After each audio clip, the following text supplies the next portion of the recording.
E aí, pessoal, sejam bem-vindas e bem-vindos ao canal Prof. Caio Química. Continuando com as aulas do curso de Química Geral, essa vai ser a aula da parte 2 sobre o modelo atômico atual baseado na teoria quântica. Quer continuar aprendendo sobre esse modelo que ajuda a explicar as propriedades e estrutura do átomo? Se sim, vem comigo então.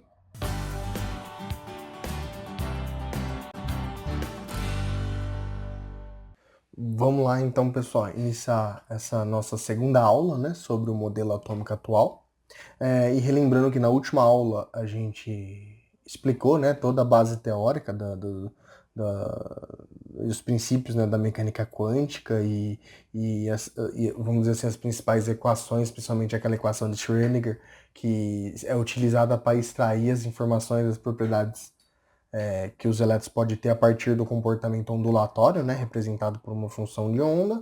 E aí a gente viu que conforme essa equação de Schrödinger é resolvida, a solução dessas, vamos dizer assim, dessas funções de onda extrai algumas informações, e entre essas informações a gente comentou no final da última aula que extrai um conjunto de 4 números quânticos que ajudam a explicar o comportamento do elétron no átomo, né?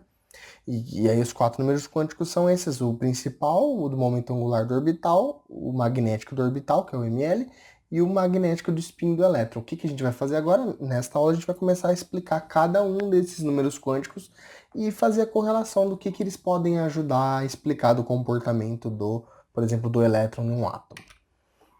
Começando com o número quântico principal, normalmente a partir dessas equações de Schrödinger, ele conseguiu descobrir uma relação que para ter como calcular, por exemplo, para o caso de átomos hidrogenoides, ou seja, átomos que apresentam apenas um elétron, calcular, por exemplo, quais são as energias permitidas, né, por essa equação aqui de energia, que podem ser calculadas a partir dessa solução das equações de Schrödinger.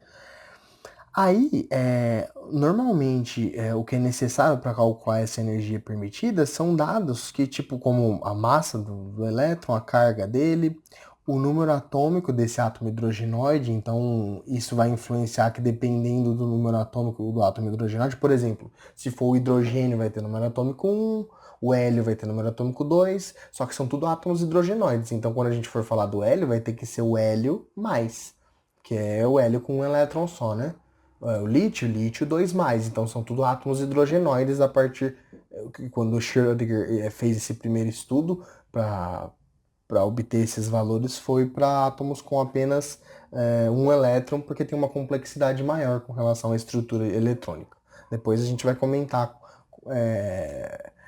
posteriormente quando for átomos multieletrônicos que envolver mais elétrons. Mas por enquanto estamos tratando só de átomos com um elétron só.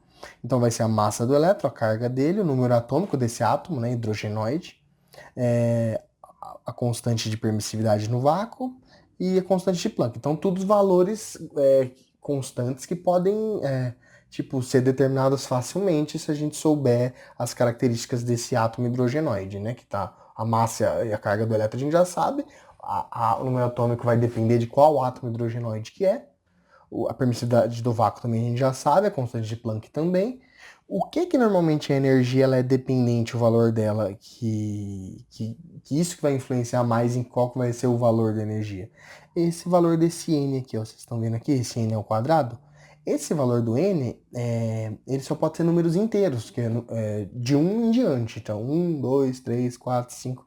E é justamente esse n que é tão importante para se determinar o valor de energia dessas energias permitidas dentro o elétron dentro do átomo, esse n que é o que a gente vai chamar de número quântico principal. Por isso que tem muita gente que relaciona o número quântico principal n com o nível de energia. Porque, de certa forma, dependendo o número quântico principal que se é 1, 2, 3, 4, ou seja, que eles relacionam seu nível de energia 1, ou 2, ou 3, ou 4, dependendo desse valor, a gente substitui nessa equação aqui e consegue calcular, por exemplo, o valor da energia daquele estado que o elétron está, né? Estado energético que o elétron está. Então, é por isso que normalmente a gente fala que o número quântico principal é um número quântico que é relacionado com a determinação da energia. E por isso que também a gente chama muitas vezes de nível de energia para esse número quântico. Então, você está no nível de energia 1, ou também alguns chamam camada 1, né? Então vai ser quando a energia dele está relacionada, para fazer o cálculo dela, com esse número quântico com o valor n igual a 1. Então, o nível de energia 2, quando o número quântico n igual a 2, e assim vai. Então, uma coisa que é importante a gente saber desse primeiro número quântico aqui, é que esse número quântico que é relacionado com a energia, ou seja, ele que vai indicar esses níveis de energia, então é importante a gente salientar isso, que esses números quânticos são números inteiros positivos, então é daí que sai também a ideia de quantização, né? Porque não é qualquer número que pode ser esses números quânticos. No caso do número quântico principal, ele vai ser números inteiros positivos. 1, 2, 3, 4, 5. E com isso, as energias que vão poder ser calculadas aqui, que são as energias permitidas para aquele elétron, por exemplo, dentro do átomo, vai ser justamente um valor que está restrito a esses números quânticos, esses números inteiros do número quântico principal. Por isso que vão ser níveis de energia quantizados também, né? Então, vai ter um valor de energia para quando é nível 1, outro valor quando é nível 2, outro valor quando é nível 3 e assim sucessivamente. E uma coisa interessante também é que normalmente a energia do elétron, que está ligado lá, por exemplo, com o núcleo, lá no átomo, ela aumenta quando esse número quântico aumenta. Então é aquela ideia de quando o nível de energia é maior, tipo assim, o número quântico é maior, o número quântico 2, 3, 4, 5, esse nível de energia ele vai também, a energia dele na realidade vai aumentando. Que é justamente relacionada com esse n aqui, ó, que ele está aqui no denominador. Conforme ele vai aumentando, esse valor vai ficando cada vez menos negativo. E se ele fica menos negativo é porque na realidade ele está aumentando e está se estabilizando menos pelo núcleo. Pelo fato de, inclusive, ele estar mais distante do núcleo, esse nível de energia, conforme o número quântico vai aumentando. Então, uma coisa interessante é que, conforme o n vai aumentando, é como se o nível de energia estivesse ficando cada vez mais distante do núcleo. Outra coisa que é importante do n é que normalmente a gente relaciona esse valor do n com o tamanho do átomo. N's maiores vai gerar tamanhos de átomos maiores também, que é como a gente dizer, átomos com mais níveis energéticos, com mais camadas, normalmente são maiores, são mais volumosos, justamente por essa questão que o elétron está mais distante do núcleo, por isso que ele vai ter maior energia, vamos dizer assim, né? Então, esse é o primeiro número quântico que eu gostaria de comentar com vocês, é o N, que é relacionado com a energia.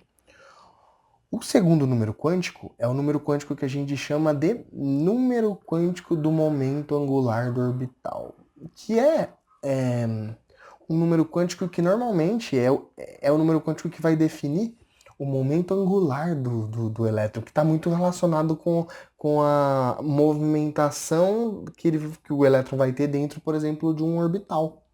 Então, dentro de uma região do espaço lá, o elétron vai ter uma certa movimentação que vai ser limitada, de certa forma, por esse momento angular.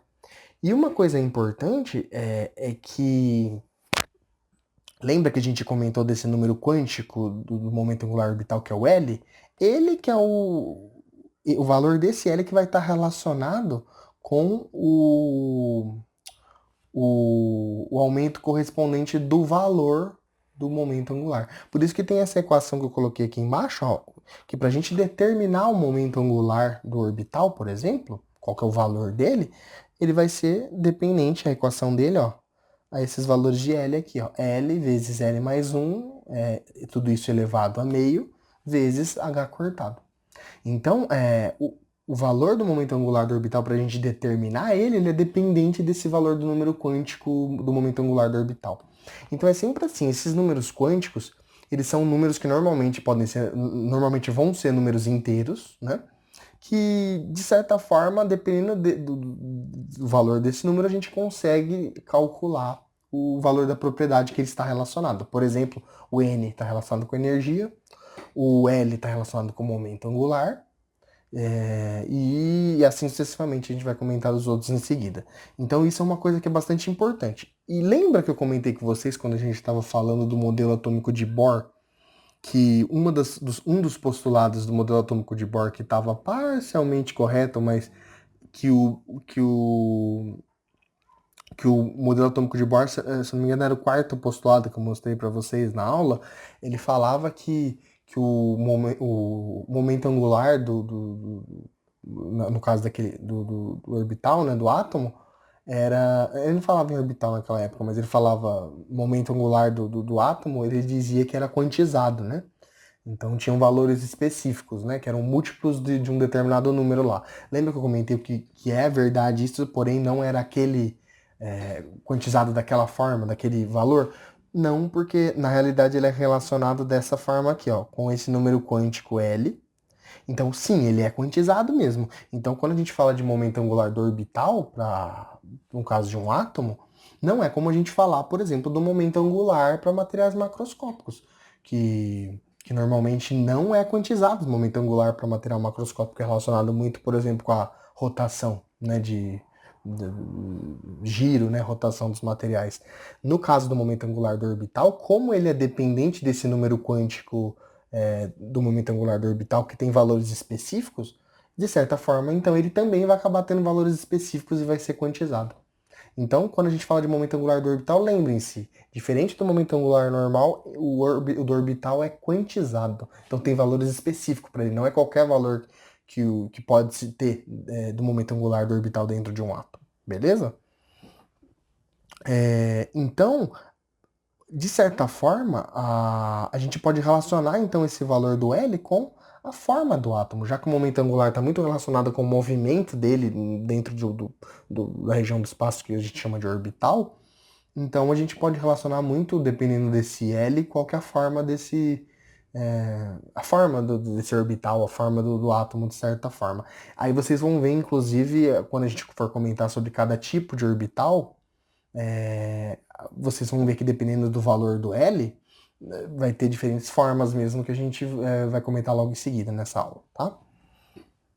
E uma coisa extremamente importante do L é que ele é muito relacionado com a energia cinética, né, desse movimento angular, só que essa energia é limitada pela energia total do elétron. Moral da história. Esse valor do L, do número quântico do momento angular do orbital, sempre vai ser limitado pelo valor do N.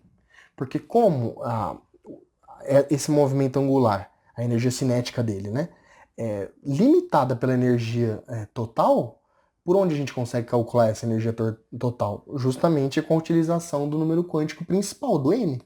Então, como a gente sabe que tem essa limitação, então a gente pode dizer que o valor do L é dependente do valor do N. Então, tipo, maiores N's a gente vai conseguir ter, vocês vão ver, maiores valores de L. Menores N, a gente vai conseguir ter menores valores de L. Então vai ter, vamos dizer assim, essa limitação do valor do L em relação ao N. Aí, vocês poderiam me perguntar, professor, mas qual que é essa limitação? Quanto? Então sempre vai ser assim, ó. A possibilidade de valores que se pode ter do L nada mais é que vai depender do valor de 0 até n-1. Sempre assim. Então vamos supor, se for o n igual a 1, ou seja, que é equivalente, ele está no nível de energia 1, que é o primeiro nível de energia que vai ter, né, de um elétron num átomo, o mais próximo do núcleo, vamos dizer assim.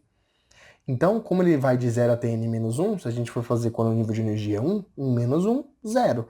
Então, ele vai... A única possibilidade de L que ele pode ter, ou seja, de momento angular do orbital, é 0. Então, quando n é igual a 1, o L só pode ser 0. Aí, vamos supor que o n é igual a 2. Então, como se ele estivesse no nível de energia 2. Então, ele pode ir até n-1, o L dele, né? Então, se o n for 2, o L dele pode ser 2 menos 1, 1.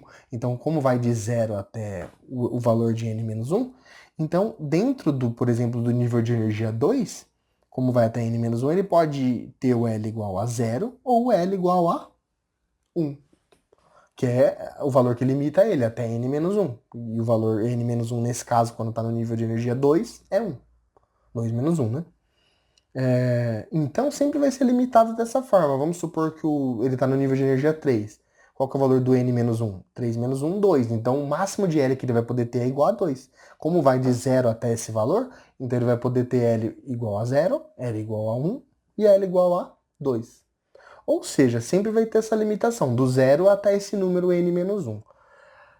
Porém, normalmente, ao invés de utilizar na prática, vamos dizer assim, né, na hora da gente, por exemplo, quando vocês forem aprender a parte de distribuição eletrônica, ao invés de utilizar esses valores do L dessa forma que está utilizado aqui, de 0, 1, 2, 3, normalmente não se utiliza esses valores. O mais comum é que para o L igual a 0 é mais comum se utilizar a letrinha S, que eles chamam de orbital S.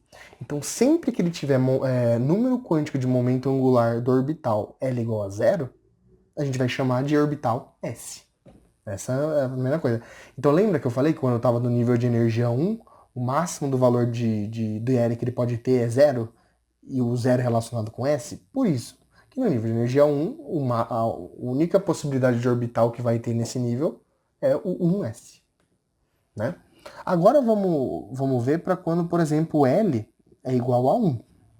Ao invés de usar essa denominação, a gente costuma chamar esse L igual a 1 de orbital P.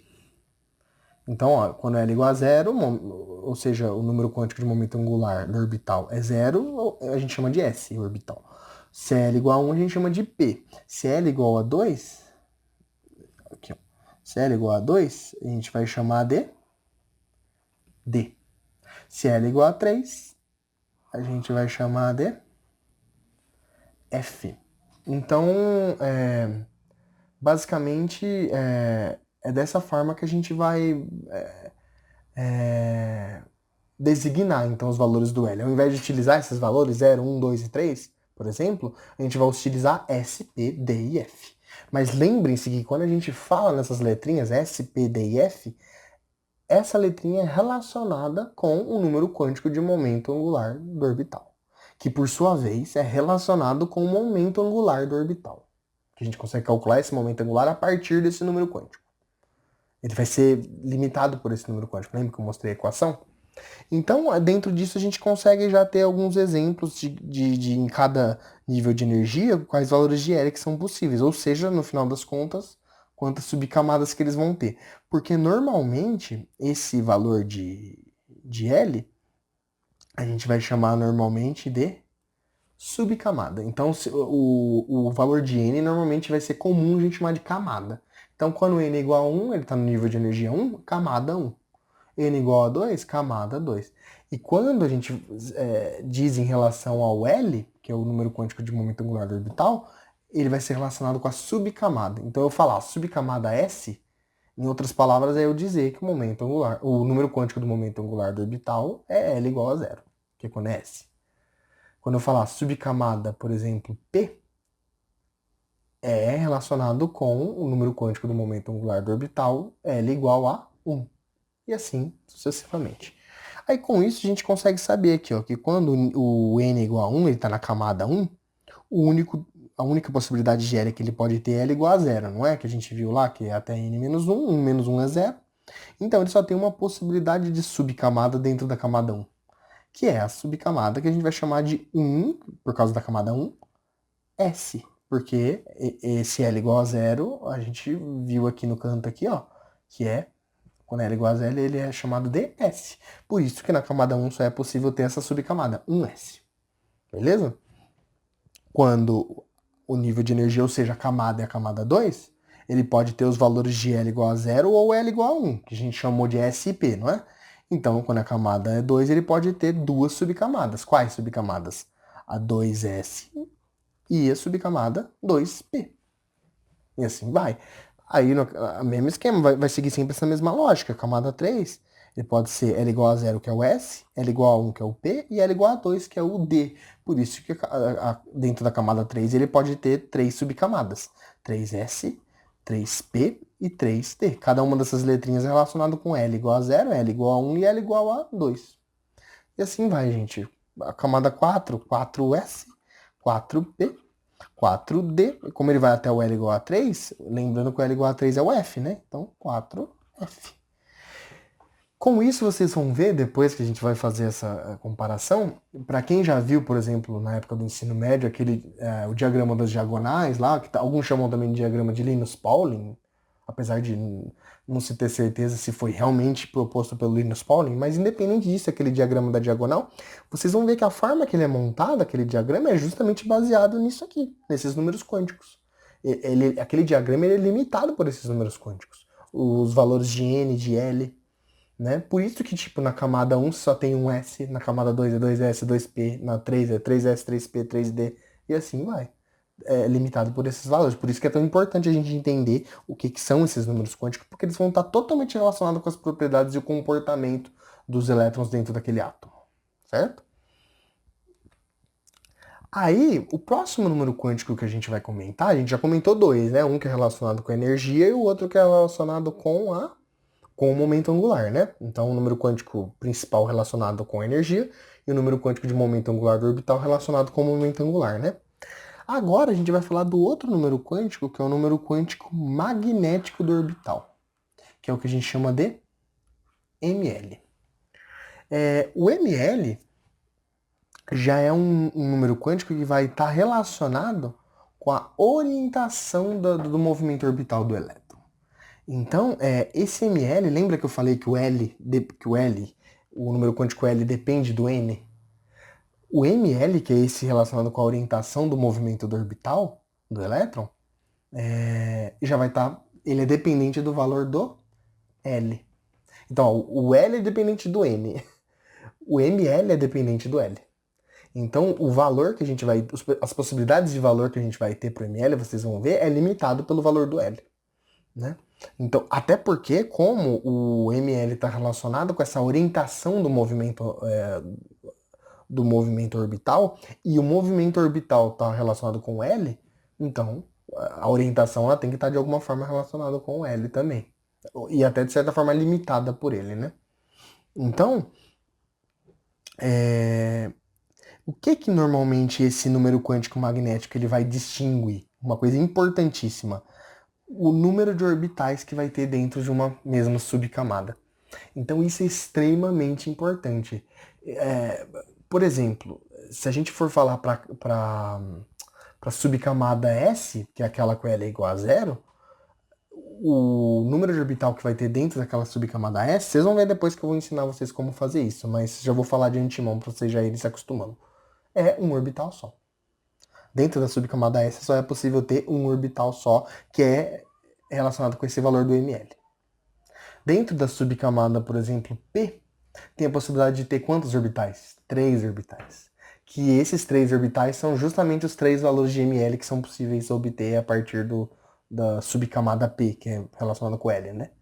E assim vai ter essa correlação, que vocês vão ver que o número de orbitais que tem de cada subcamada é muito relacionado com esse valor do ML. Então, normalmente, uma regrinha que a gente pode se utilizar para saber quantos ml que vão ter, quantas possibilidades de orbitais que vão ter dentro de uma mesma subcamada, é a gente usar essa formulinha 2L mais 1. Então, se você souber o valor do L, 2L mais 1, você vai saber quantos ml que vai ter. Essa é uma das formas da gente conseguir calcular. Por exemplo, se o L for igual a 0, 2L mais 1, então 2 vezes 0 dá 0, mais 1 vai dar 1. Então, quando L é igual a 0, ele só tem um valor de ml. O ml é uma possibilidade, vamos dizer assim, de valor de ml. Se, por exemplo, o L for igual a 1, 2 vezes 1 dá 2, 2 mais 1 dá 3, então ele tem 3 valores de possibilidade do ml.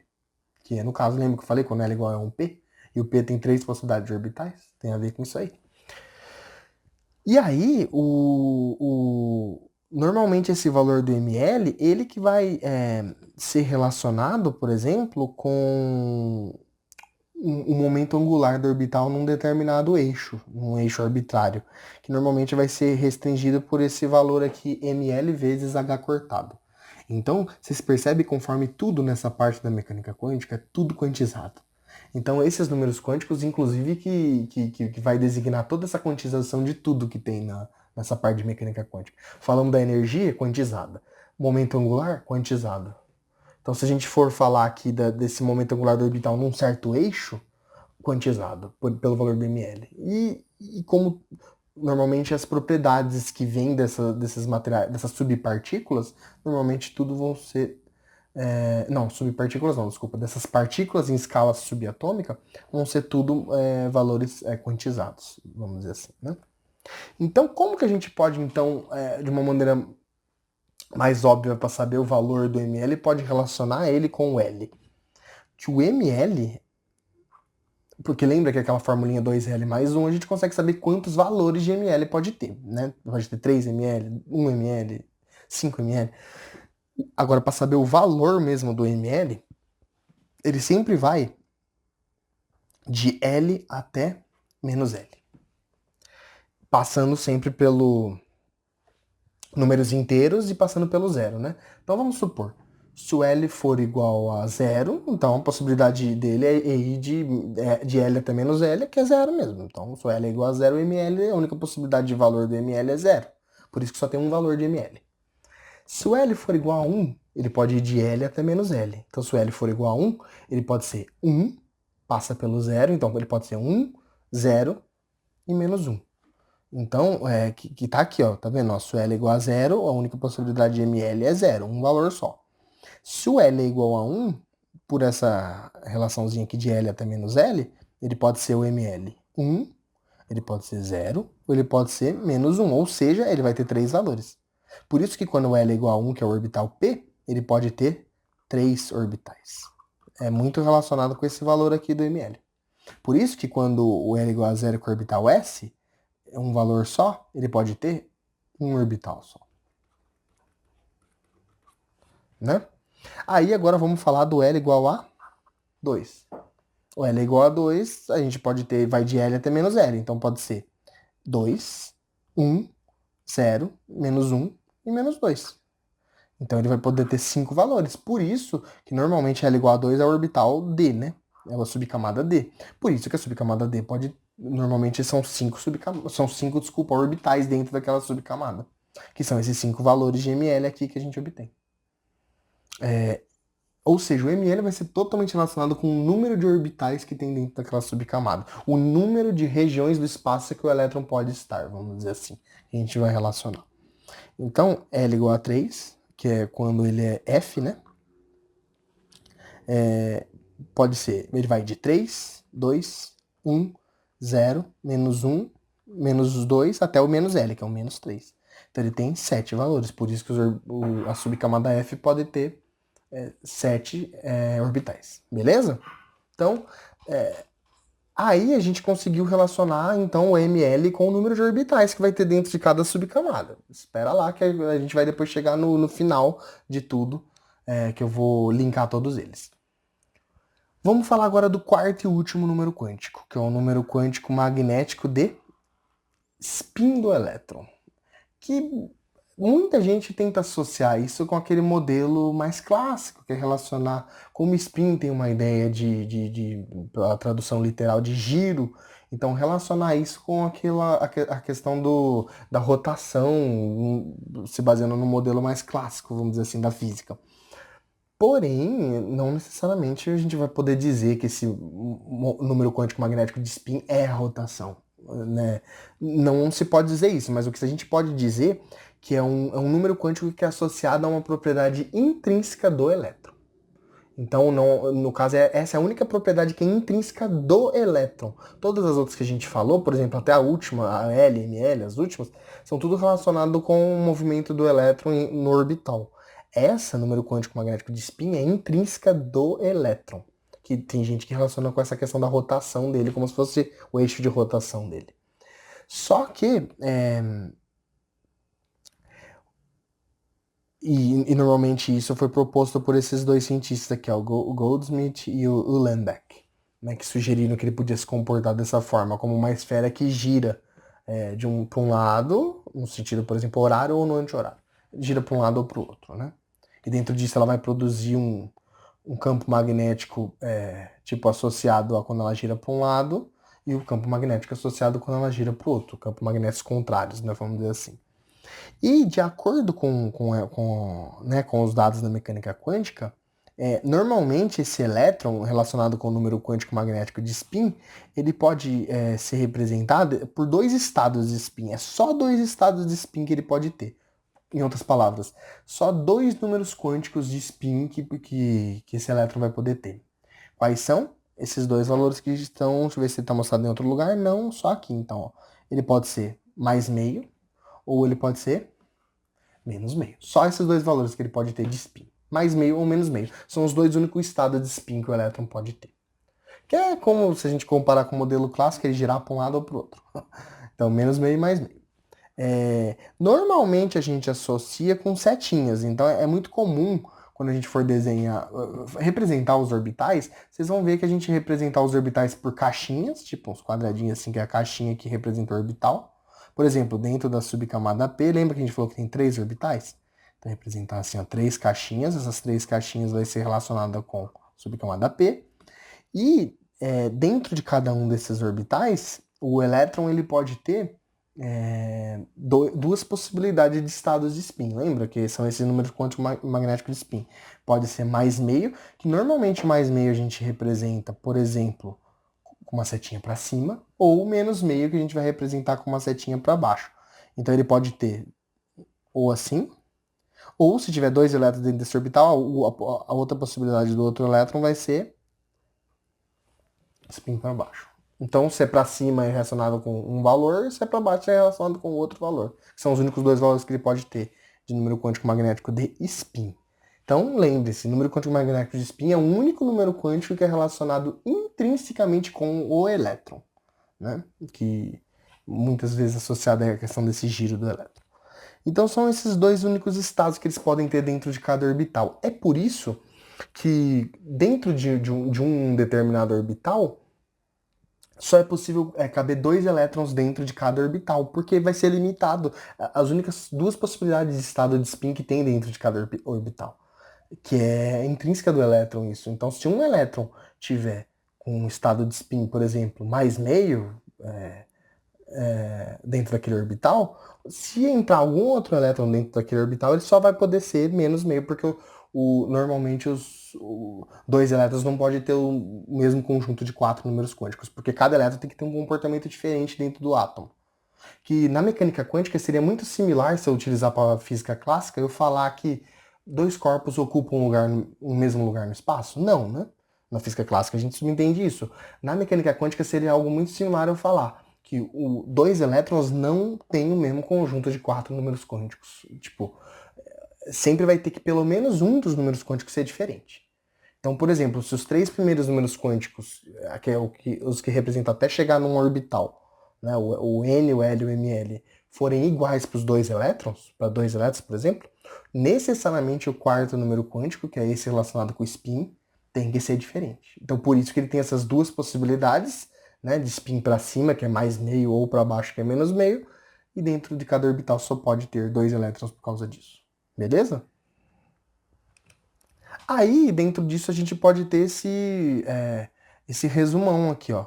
Que por exemplo, se tiver na camada 1, que é o n igual a 1, número quântico n igual a 1, ele pode ter só o orbital s, e como o ml dele ele só tem uma possibilidade de ml, então dentro dessa subcamada só tem esse orbital mesmo, orbital 1s.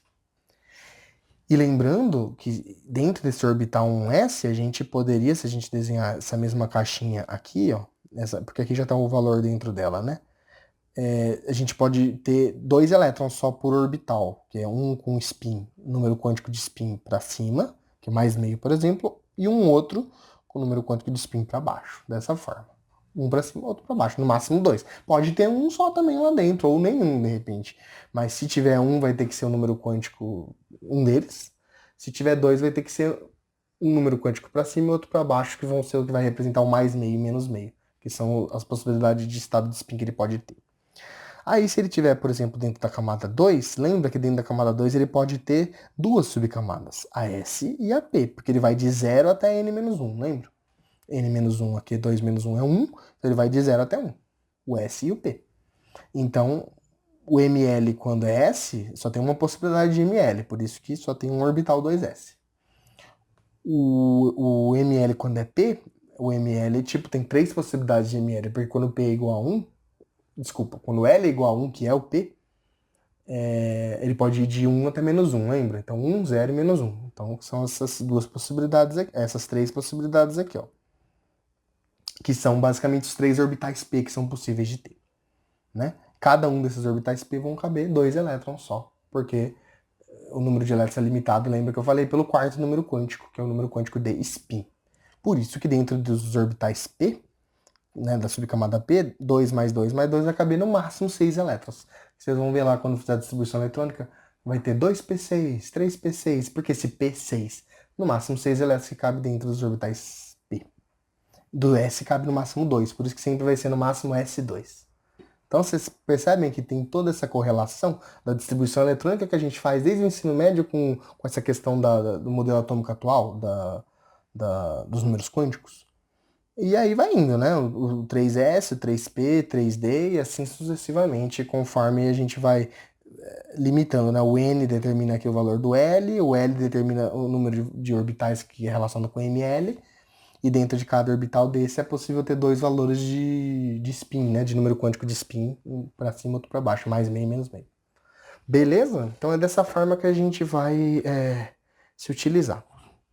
Aí quando, por exemplo, a gente fala da estrutura eletrônica de um átomo como o hidrogênio, que só tem um elétron só, normalmente, sempre que o átomo estiver num estado fundamental, o elétron vai sempre procurar estar no nível, vamos dizer assim, que ele fique com um estado de energia menor possível, que no caso é sempre o nível que está mais próximo do núcleo. Que no caso do hidrogênio, que só tem um elétron, o nível mais próximo do núcleo é o próprio N igual a 1, né? Que é o primeiro nível de energia, a camada 1. Que lembra que quando o N é igual a 1, L é igual a 0, o ML também é igual a 0, e ele tem duas possibilidades de MS, mais mais meio ou menos meio. Por isso que dentro do hidrogênio só tem esse orbital 1s, né, que é muito relacionado aqui ó, com a camada 1, o L igual a 0 é relacionado com S, ele só tem um orbital dentro do 1s, e dentro desse único orbital pode ter dois elétrons. Por isso que o hidrogênio cabe na camada dele no máximo 2 elétrons, né? Aí eu coloquei um exercício aqui só para a gente treinar. Em determinado estado, os três números quânticos do elétron de um átomo de hidrogênio são N igual a 4, ou seja, camada 4, L igual a 2. Quando L é igual a 2, qual que é a subcamada pela letrinha? L igual a 0 é S. L igual a 1, P. L igual a 2, D. Então vai ser a subcamada D aqui, né? E o ML é igual a -1. Então, lembra que dentro da subcamada D, que é o L igual a 2, ele pode ter MLs -2, -1, 0, 1 e 2. Ele pode ter 5 valores de ML. Então, dentro dessas possibilidades de orbitais dentro do D, ele está no orbital, por exemplo, que tem o ML -1. Então, ele indicou isso. Aí ele pergunta, em que tipo de orbital esse elétron está localizado? Então, como a gente sabe que está na camada 4, é camada 4. Então, a gente vai colocar aqui 4. Como a gente sabe que o L igual a 2 é a subcamada D, então ele está localizado em um dos orbitais da subcamada 4D. Então, se a gente fosse relacionar aqui, ó, dentro da subcamada 4D, que tem 5 possibilidades de orbitais, né, que são os valores de ML diferentes. Então, se a gente fosse do mais um aqui, desculpa, mais um não. Aqui é do mais 2, né, no caso. Ele vai do mais 2 até o -2. Então, ó, do mais 2 aqui, aí mais 1, 0, -1 e -2. É como se ele tivesse dentro desse orbital aqui, ó. Né? Então, ele está dentro dessa subcamada 4D, e dentro do 4D ele está nesse orbital aí que tem o ML -1. É isso que ele quer saber nesse exercício. Beleza? É só para fazer essa correlação. Aí, normalmente, é muito comum também, quando a gente fala dos orbitais atômicos, lembra que a gente falou que cada orbital atômico, que é o orbital atômico nada mais é que aquela região do espaço que a gente pode encontrar o elétron. Na verdade, não encontrar, mas que a gente tem probabilidade do elétron estar ali de 100% dentro daquele orbital. Então, é uma região de probabilidade, não é que a gente sabe exatamente onde o elétron está ali. Não sabe, na verdade, devido àquele princípio da incerteza. Mas a gente sabe a região do espaço que ele pode estar, que a gente tem probabilidade de encontrar ele, que são esses orbitais. E normalmente esses orbitais eles vão ter formatos específicos. Lembra que eu comentei com você que principalmente os valores relacionados com o momento angular dele, que são aquele L e ML lá, eles vão estar totalmente relacionados com essa questão da forma dos orbitais. Então, normalmente, sempre que a gente vai representar uma função de onda, é muito comum, ao invés da gente representar a função de onda tridimensional, daquela forma que a gente costuma representar usando as coordenadas cartesianas, que é falar de x, y e z, não é comum, no caso da mecânica quântica, a gente se utilizar as coordenadas cartesianas, porque facilita os cálculos a gente utilizar outro tipo de coordenada para a função de onda que não é a cartesiana. Então, no lugar de se utilizar a função de onda em função de x, y e z, é comum a gente utilizar a partir de coordenadas que a gente chama de coordenadas polares. Para quem já viu a disciplina de cálculo, normalmente acho que vai vir em cálculo 2, vai ver provavelmente essa parte de transformar de um tipo de coordenada em outra, da coordenada cartesiana em polar, em cilíndrica, e normalmente na mecânica quântica eles se utilizam muito para representar a função de onda, essa coordenada polar, que nada mais vai ser representada por um R, um θ e um ρ. Então o R vai estar muito relacionado com a distância até o centro do átomo, né? Então a distância do elétron até o centro do átomo. Esse θ vai ser um ângulo que vai ser relacionado com o eixo Z. Então é como se ele fosse relacionado à latitude, né, dentro dessa forma do orbital. E esse ângulo ρ vai ser relacionado também com o eixo Z, só que em relação à longitude dele. Então, um é mais relacionado com relação à latitude, o outro com relação à longitude dele, os ângulos. E o R é relacionado com essa distância que o elétron tem até o centro do átomo. Então, dentro dessas três variáveis, a gente consegue correlacionar isso com as coordenadas polares, conforme eu estava falando. Então, se a gente for falar, por exemplo, da função de onda por orbital 1s, que é o mais simples do átomo de hidrogênio, a gente poderia representar dessa forma aqui, ó. Normalmente coordenada esférica, né? Como se fosse essa esfera aqui, ó, que o ρ vai ser essa angulação aqui, né? O θ é essa angulação aqui. E o R vai ser do centro até o valor onde esse elétron pode estar no máximo ali, na região de probabilidade. Então, dentro disso, a gente consegue relacionar com as coordenadas. Então, toda função de onda que a gente vai falar agora, 1S, 2S, 2P, 3S, 3P, 3D, todos esses orbitais vão ser de alguma forma, cada um deles vai ser relacionado com uma função de onda. Só que lembrem-se que essa função de onda, elas vão estar relacionadas com esse R, né, que é uma função que a gente vai chamar depois de função, relacionar ela com uma função radial, que é uma função que só depende desse valor do R, não depende dos ângulos, e o valor do θ e do ρ, que são mais relacionados com essa função angular. Lembrando, voltando aqui, que a função de onda a gente pode dividir numa parte radial e outra parte angular, que facilita na hora da gente conseguir resolver essa equação, dividir essa função de onda na parte radial, que é relacionada só ao R, e na parte angular, que é relacionada ao θ e o φ. Ao θ e o ρ, desculpa. Certo?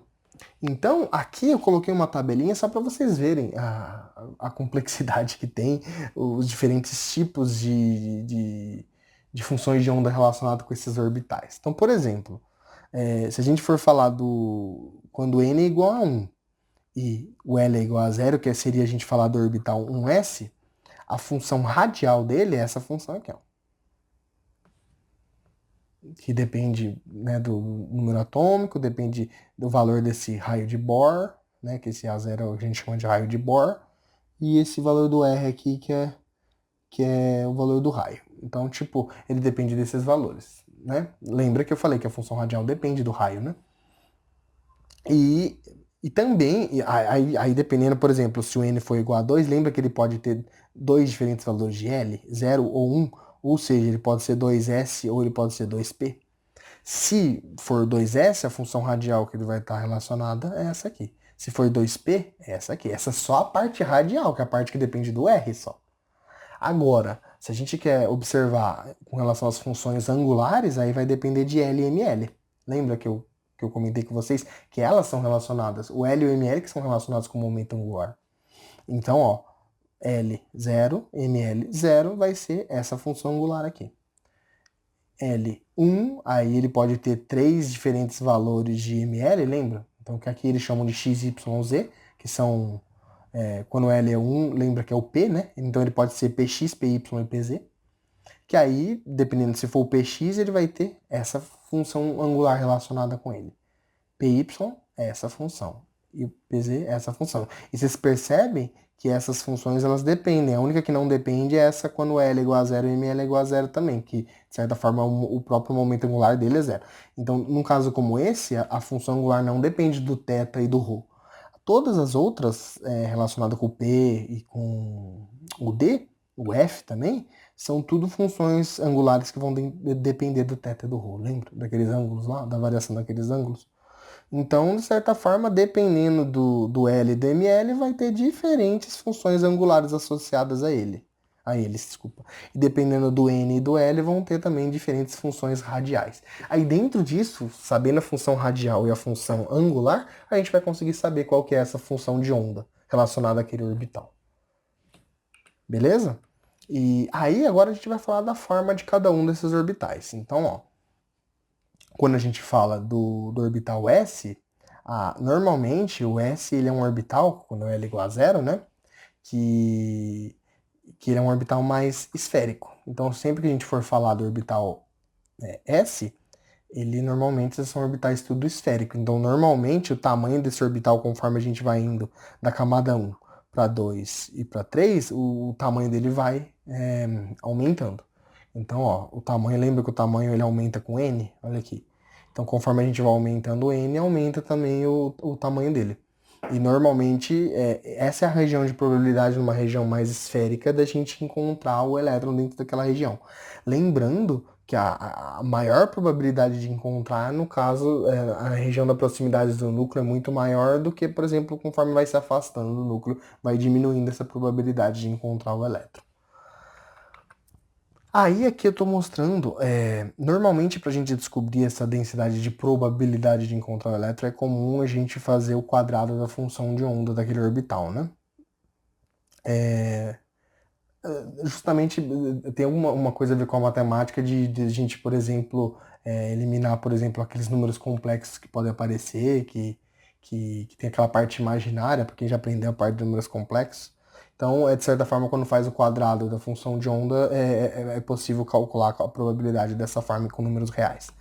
Então, assim, ó, no caso, quando é o orbital 1s, então ele vai ser esférico, né?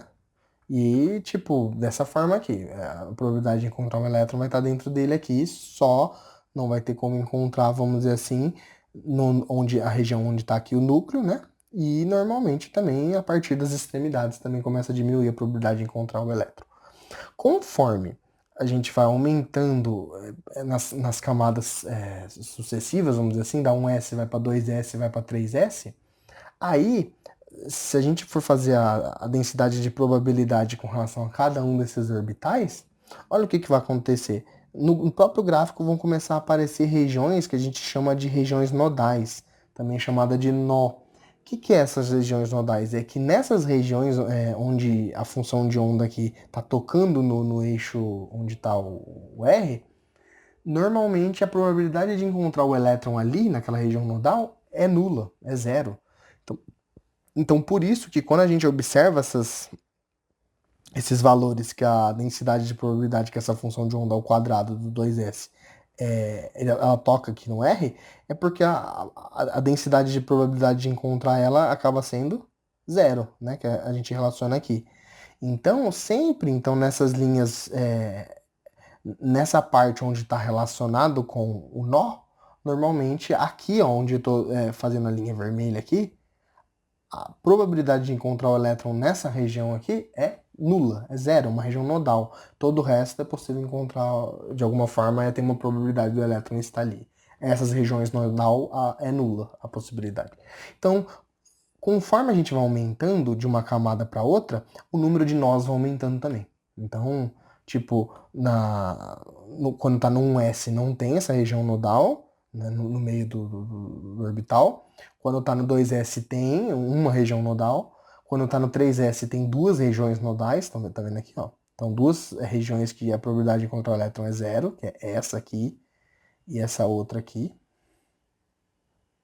né? E assim sucessivamente. Se for o 4s, tem três regiões e assim vai, né? Então, basicamente, é dessa forma que a gente vai ver quando a gente relaciona a função de onda com a densidade de probabilidade de encontrar o elétron. A gente tem que fazer essa função de onda ao quadrado. No caso do 1s, eles são tudo esférico, só que aí vai aparecer quando a gente faz a função de onda ao quadrado para saber essa probabilidade, a densidade de probabilidade de encontrar o elétron, vai acabar na própria função aparecendo essas regiões nodais que a probabilidade ali é nula de encontrar. Quando a gente fala dos orbitais p, que quando o L é igual a 1, o formato deles já muda, porque lembra que eles são relacionados com funções angulares, que são aquelas que são relacionadas a θ e ρ lá, diferentes. Então, se a gente for falar de distribuição de densidade dentro de um orbital 2p, normalmente ele vai ter uma densidade, por exemplo, se for, nesse caso aqui está mostrando o orbital estilo esse aqui, ó, do PZ. Grande aqui perto do eixo Z aqui, encontrar o elétron, e também aqui. E aqui ele tem uma região nodal, que aqui não é possível encontrar o elétron nessa região nodal, que é onde provavelmente está o núcleo aqui do átomo, né? Então, lembra que quando é orbital P, ele tem três possibilidades de orbital? Que quando é subcamada P, ele tem três possibilidades de orbital? Px, Py, Pz, que são aqueles ml menos 1, 0 e mais 1. Então, quando é P, uma das coisas que a gente precisa saber do orbital P, de todos os orbitais P, é que eles são tudo em formato de haltério. E normalmente sempre tem um nó onde está um núcleo. Então é sempre esse nó aqui, ó, núcleo, núcleo, núcleo.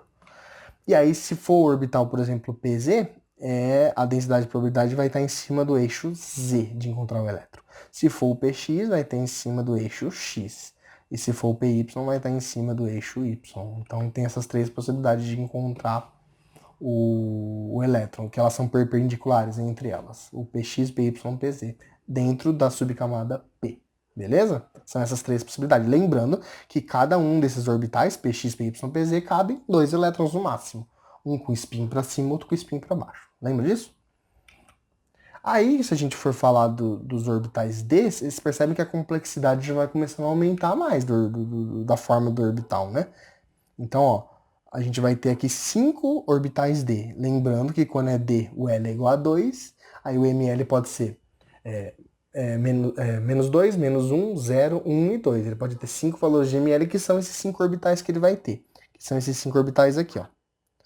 DXY, DYZ, esse, que é o DXZ, né? O dx quadrado menos y quadrado e o dz quadrado. Cada um desses orbitais, lembra, né? São relacionados com funções angulares, que estão relacionadas com aquele θ e o ρ, diferentes. Então eles vão ter justamente esse formato que normalmente dentro dessa região azul aqui é onde se tem probabilidade de encontrar o elétron ali. E essas regiões entre essas regiões azuis são as regiões que a gente chama de regiões nodais, que ali a gente não consegue encontrar o elétron. Beleza? E, por fim, a gente representa também os orbitais F, que são os mais complexos de todos, até porque se a gente compara com as funções angulares do F, são funções bem complicadas de resolver e de representar. Então, quando o L é igual a 3, lembra, ele vai ter 7 possibilidades de ML, então por isso que ele tem 7 orbitais. Pode ser esse, que já são 4, né? 5, 6 e 7. Essas 7 possibilidades, que aí cada um tem um formato específico que a gente não vai comentar nesse momento sobre, vamos dizer assim, como obter esses gráficos ou como calcular isso relacionado com a função angular deles. O que eu posso dizer de antemão para vocês é que quanto mais complexa é a função angular para representar aquele orbital, lembrando que a função angular vem da função de onda do orbital. Aí a função de onda pode ser dividida em função radial e angular, lembra? Então, normalmente essa forma dos orbitais vai estar muito relacionada com a função angular dele.